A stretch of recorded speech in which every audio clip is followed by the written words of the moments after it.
So you are using a laser in your practice Yes. to help people with gum disease. Yes. Bleeding gums, bad breath, loose teeth, and even people with dental implants that somehow get an infection around Yes. those. Yes. So what are you doing? Why the laser?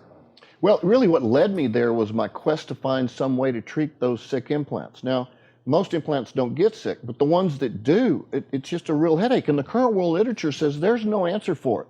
You look in the literature right now, there's no statistically proven cure for peri-implant loss of bone. And the biggest risk factor for people getting it is having periodontal disease on natural teeth first. So I needed something to help me with my patients getting sick implants and to prevent others in the future from getting them.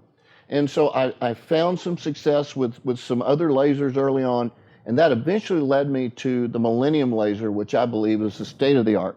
And I got trained on it, and I've now got the largest series of successfully treated sick implants in the world and getting ready to publish So it. give me an example, by the way, of a sick implant and what you're seeing clinically.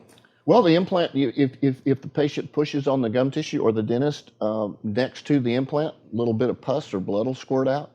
You take a periodontal probe and stick it next to the implant in the gums, and it'll drop deeper than it should.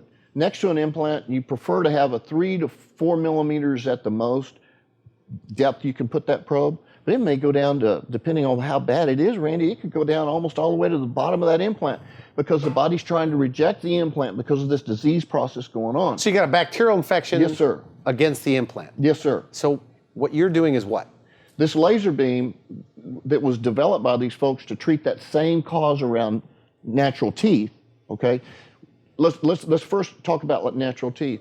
The historical treatment of bone loss around natural teeth, you got the same issue with the pocket, is to get rid of the pocket.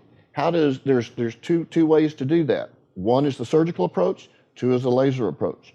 The surgical approach is to take this tissue down to get rid of the pocket. But what does that expose up here? Root of the tooth. So we're talking about the skin or the gums around the tooth. Yeah, and the bone. So the surgical part is to kind of pull it back away. To lower it on the right. tooth, which exposes root. It makes it more cleansable, but it doesn't regenerate anything. It's a mutilating type of procedure, in my opinion. Now, it was the best we had till the laser came along.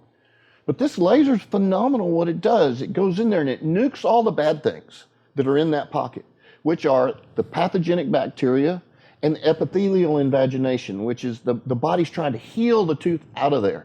The same is true of the implant. Same exact thing is true of the implant. So what's true of the tooth is true of the implant. And so you have an infected tissue around the tooth or implant, and the body's trying to get rid of it. So you zap it out. So you go in with the laser beam, zap it out, then you come in with an ultrasonic scalar spraying chlorhexidine antibiotic rinse and wash it out. And then you adjust the bite forces that invariably are part of what caused it to begin in the first place. And then you watch the bone grow back. And it's phenomenal, the success rates. Unbelievable. I mean, I'm shocked by it. It's as life-changing for my practice, for me, earth-changing for my practice, as the discovery of titanium was, the dental implant, at the beginning of my practice. That at the end of my practice, we would have a cure for solving those sick implants. No less dramatic, in my opinion.